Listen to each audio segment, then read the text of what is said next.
Good morning, everyone. We have about 2 minutes before we get started with our office hours today. I just want to do a quick technology check. If you could let me know via chat or via the yes or no that you can hear me and that you can see the shared screen.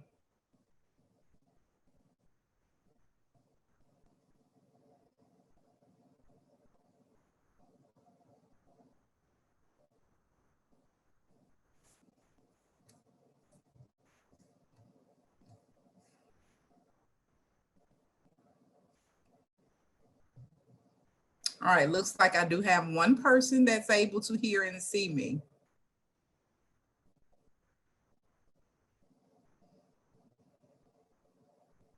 Thank you, and we will get started momentarily.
Good morning and welcome to our Super App Office Hours today, Friday, January 22nd, 2021. Thank you for taking time out of your day to be a part of our office hours this morning. And we want to remind you that as we move through the slides, or if you just have questions in general, please make sure that you place your questions into the chat box. And please include your name and your contact email along with your question. If we are unable to answer your question here today, we will definitely get back with you. And so we need to make sure that we have your name and your email address to do so.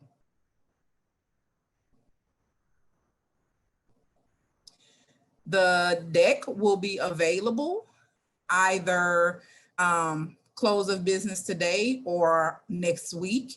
Monday in the School Improvement Library, where all of these Super App Office Hours decks are placed.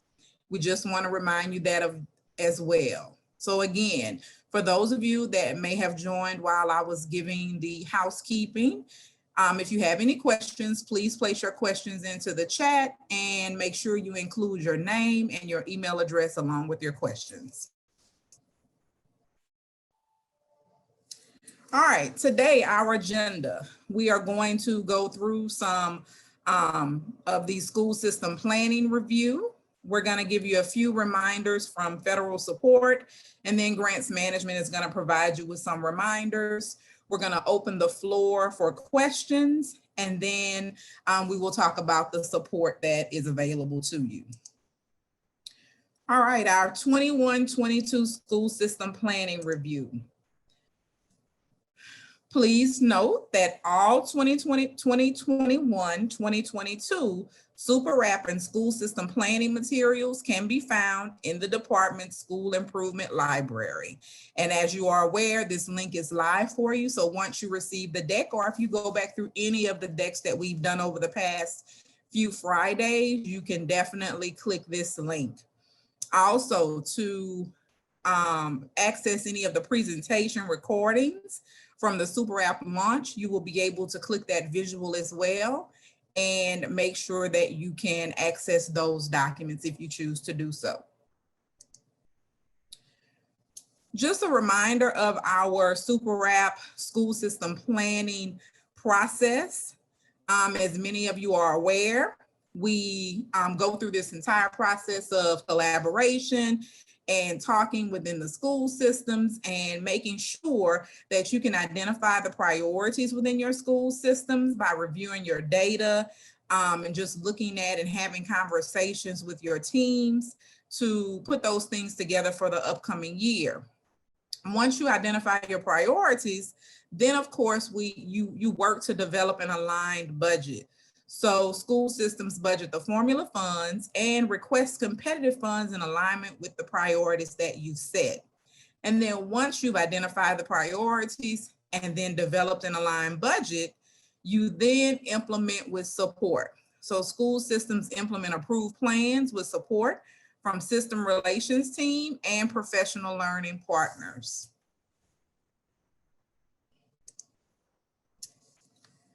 There are some priorities that are continuing for 21-22. So next school year, CIR and UIRA schools will continue on these priorities. Note, those priorities are high quality curriculum in all grade levels, high quality professional development for all teachers on the selected curriculum, high quality assessments, teacher preparation partner to address schools' greatest needs, increase school-based capacity through content leader and mentor teacher participation, and student planning partners for the transition to college and/or a professional career. As you will note on the chart, you have your priorities listed, and then you have whether it's required for a CIR or a UIRA school.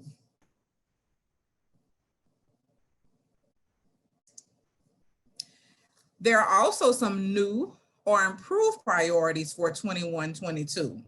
Next school year, CIR and UIR schools will have some additional required and/or optional priorities. So your improved priorities would be participation in school support institutes and certified ancillary mentor teachers.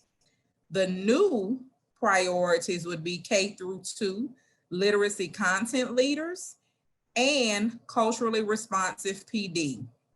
Again, the chart provides you a visual of the priority, whether it's new or improved, and whether it's required or optional for your CIR, UIRA, or UIRD schools.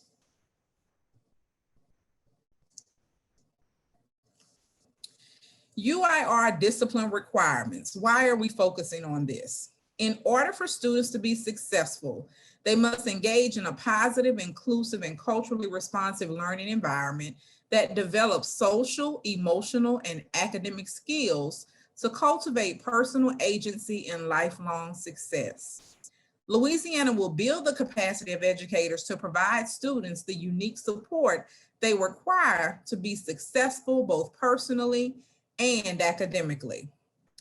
New next school year, 21-22, UIRD schools will focus on professional development focused on unconscious bias, culturally responsive teaching, culturally responsive leadership, or diversity, equity, and inclusion training.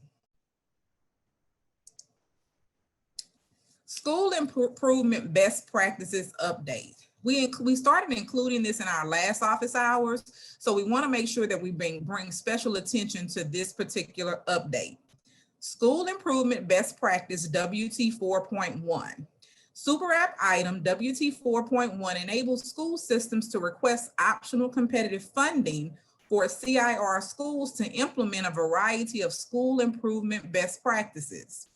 When requesting funds in Super App, school systems should list each CIR school and the best practices to be implemented at each site in the additional information box on the School Improvement Best Practices WT 4.1 tab. Again, we want to make sure that you pay particular attention to this because this is an update. Make sure when you're requesting the funds in Super App that you list each CIR school and the best practice to be implemented at each site in the additional information box on the School Improvement Best Practices WT 4.1 tab. For example, the additional information could look like this. Benyei Elementary, you've listed the school, instructional leadership team support, teacher collaboration support, and you've listed the best practice.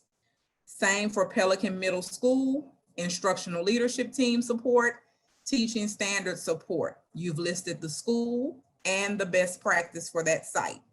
Mardi Gras High, instructional leadership team support.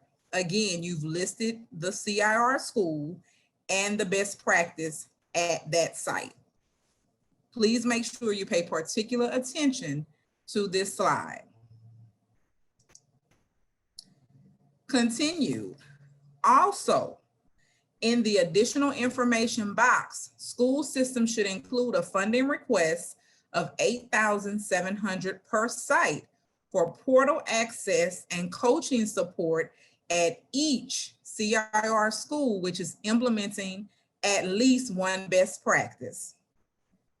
So again, in addition to placing the information from the previous slide in that additional information box, you should also include a funding request of $8,700 per site for portal access and coaching support at each CIR school, which is implementing at least one best practice.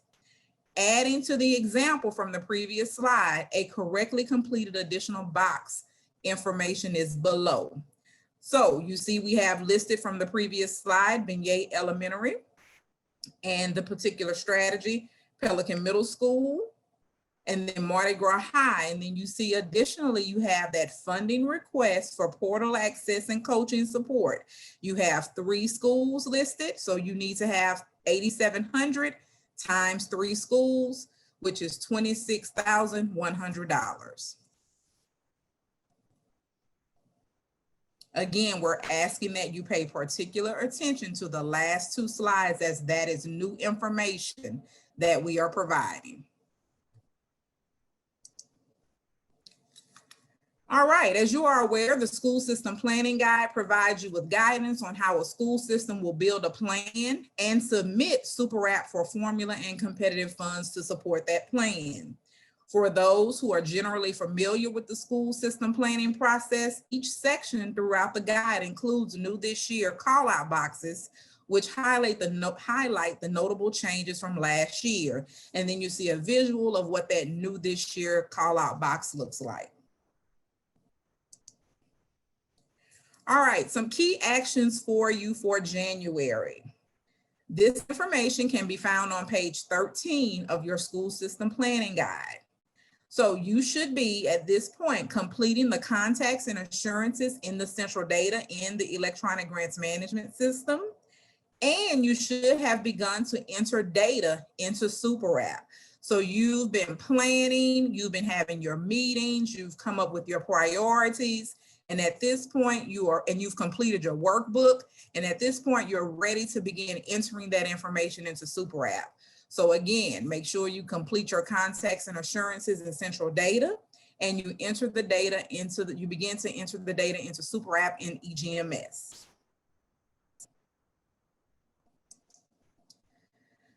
February key actions, which can also be found on page 13. You're going to make sure you verify the information. Once all information has been entered in the Super App, the planning lead will need to verify for accuracy and receive approval from the school system leadership. The planning lead ensures submission of the application by the due date, which is February 12th.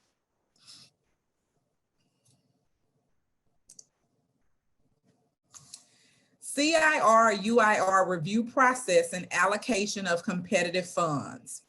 Once applications have been received on February 12th, LDOE staff will begin reviewing submitted plans for alignment to the CIR and UIRA requirements.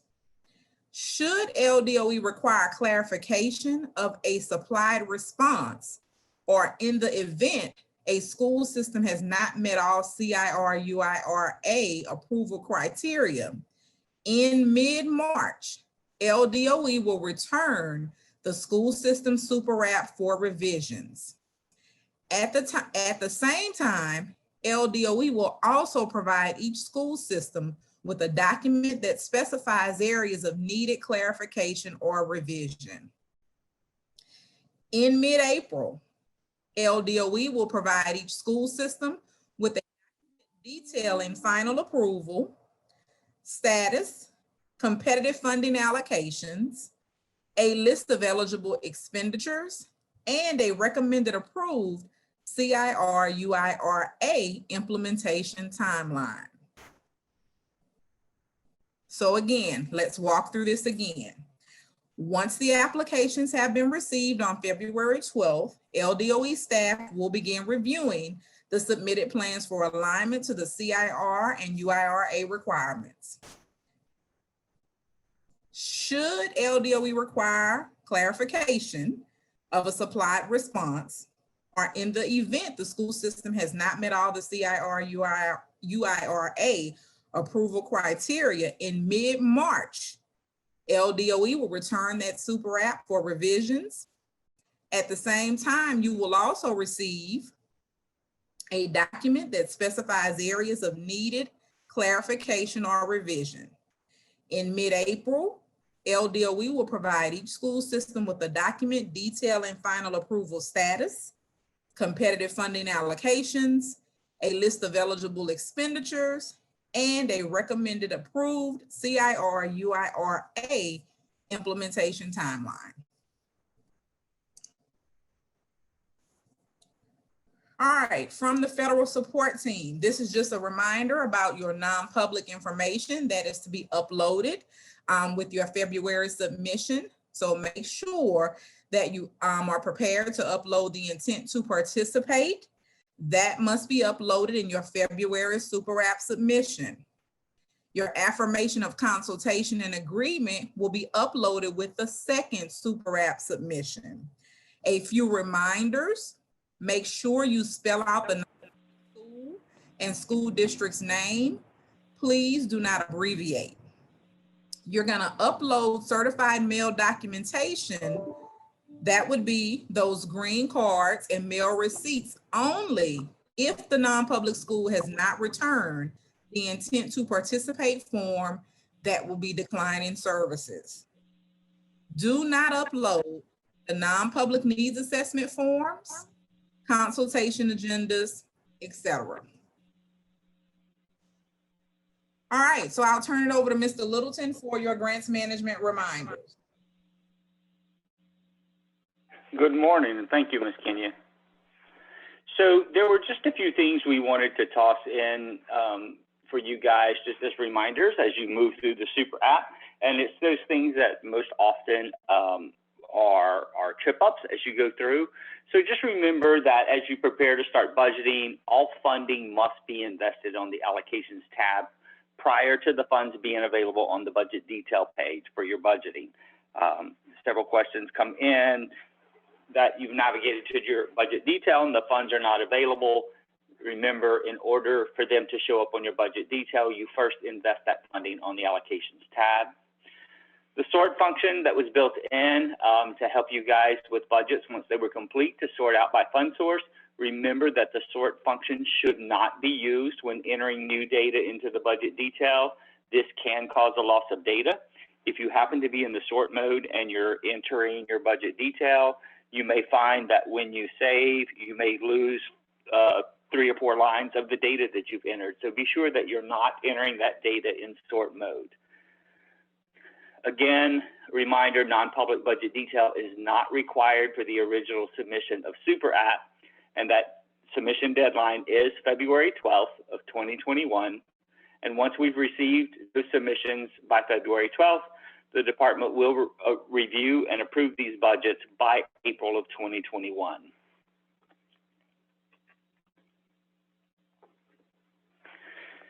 Indirect cost, when you're budgeting your indirect costs, just a reminder here for all of your funds except Title II and Title IV. Remember, Title II and Title IV function a little differently in the application. But for all other fund sources, in order to budget your indirect costs, you simply navigate to the bottom of the budget detail page. A little snippet is shown here on this slide.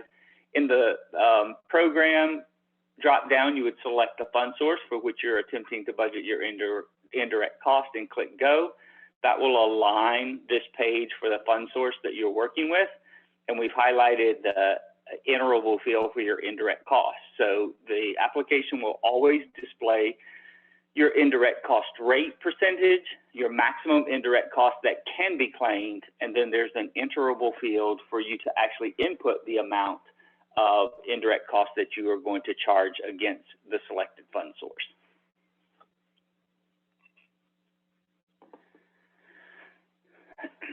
So to alleviate some of these warnings and consistency errors that you often find as you're going through Super App, we've gone over this before, but a recommended sequence here as you go in. The first step would be to complete all of the required fields on the ESSA Equitable Share page. This will help prevent you from getting into what we have termed as that indirect cost loop, where you may have to go back and make some adjustments on the amount of indirect cost. Because remember, for Title II and Title IV, indirect cost is taken off of the top of the allocated amount prior to it assigning your available amounts for budgeting. So complete the ESSA Equitable Share page first. Your second step then is to go into the allocations page and invest your funding across the domains. What I was just referencing, note that the amount available for Title II and Title IV will have already have the equitable share deducted, because once you complete step one, it goes in and makes the adjustments on the allocations page. Step three is where you actually then go in and create your expenditure lines for all of your direct charges in the budget detail pages. And you complete your IDC again on the budget detail page for all funding except Title II and Title IV. And then your fourth step, your last step, should then be to go back to the budget indirect cost tab and budget the IDC for your Title II and Title IV only. So those are the recommended steps that we've gone through as we work with this application that will help eliminate some of the warnings that you may receive on pages or some consistency errors. And once again, just to remind you, as we've mentioned before, this is the first year that we have provided this option for LEAs for some additional technical assistance, some one-on-one technical assistance. Again, the link is on this slide, the Super App Planning Support Calls. You can use this link to set up some one-on-one technical assistance if you feel that you're just in a place where you would like to connect with LDOE staff and have some one-on-one assistance. This will allow you to schedule that meeting. And again, just a reminder that February 12th is the deadline. Your non-public budget detail is not required, and we will get those approved by April of 2021. Ms. Kenya, I will turn it back over to you.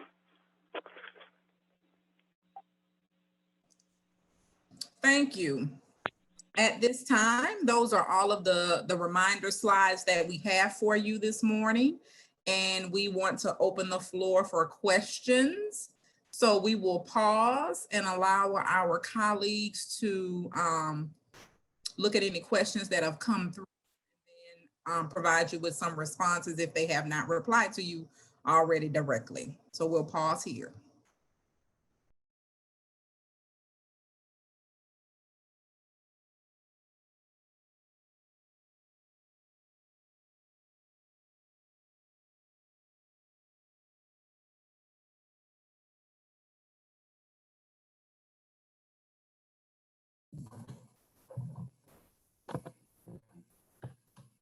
Ms. Jenkins, this is Mr. Cook. I'd like to just share a couple of things. Can you hear me? Yes, we can hear you. Oh, okay, good. Good morning, everyone.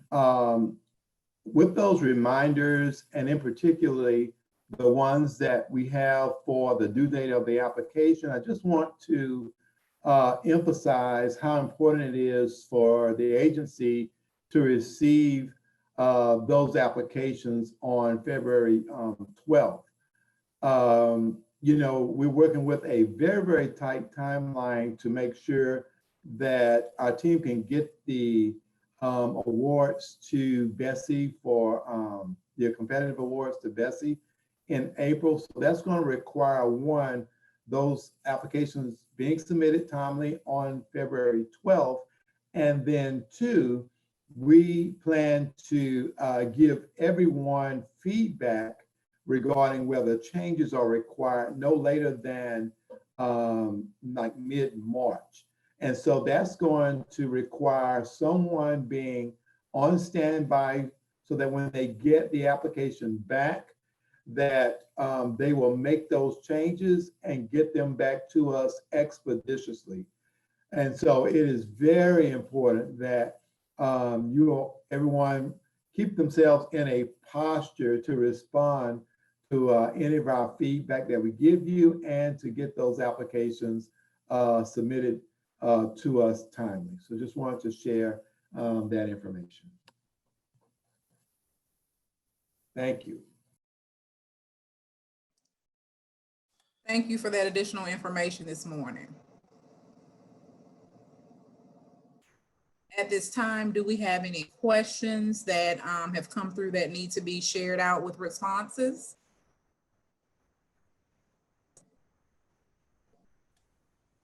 At this time, we have one question that just rolled in that we're working on a response to. We do have one other question that we can share from earlier. The question is, if we are not requesting any competitive funds, do we still need to enter a contribution of existing state and local or federal funds in those boxes? The response is that if the school system does not intend to contribute any state, local, or federal formula funds towards a particular priority, then $0 may be entered in the corresponding box.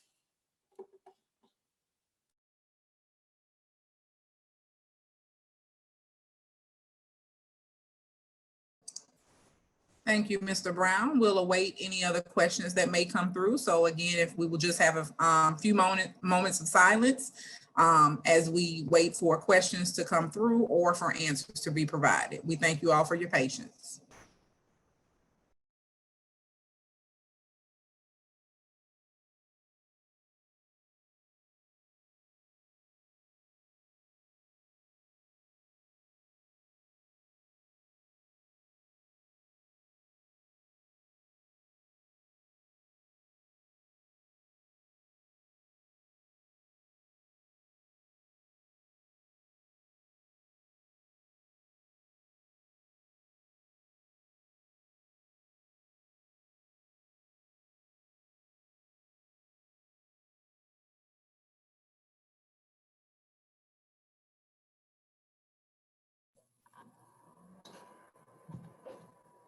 This is Mr. Cook. There's a question regarding districts not seeing the student counts on the targeting pages of the Title I application. In most instances there, if the district was in those pages and they happened to save the page before we loaded the data, we've seen it where the data does not populate. So if there are others in that posture, please reach out to us directly and we'll get you your school system's data to move forward with the rank and serve protocols.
All right, there's another question regarding the student count. So many of you are comparing the counts that we loaded into the system to counts you may have received on the FTP or that you already have internally.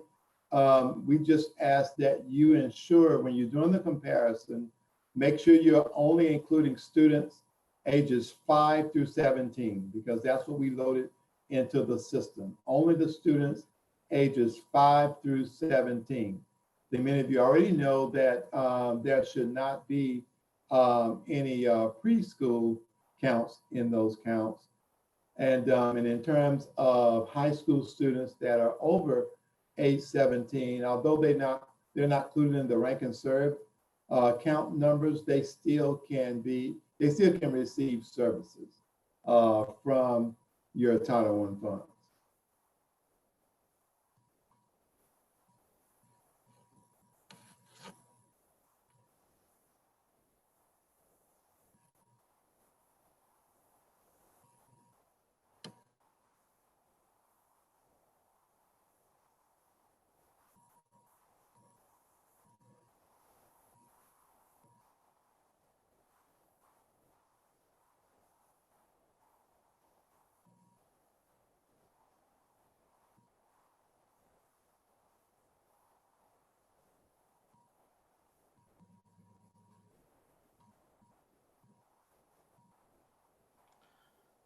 All right, at this time, we will either reach out directly to those with additional technical questions, or we have shared all questions and responses that we intend to share. Thank you, Mr. Brown.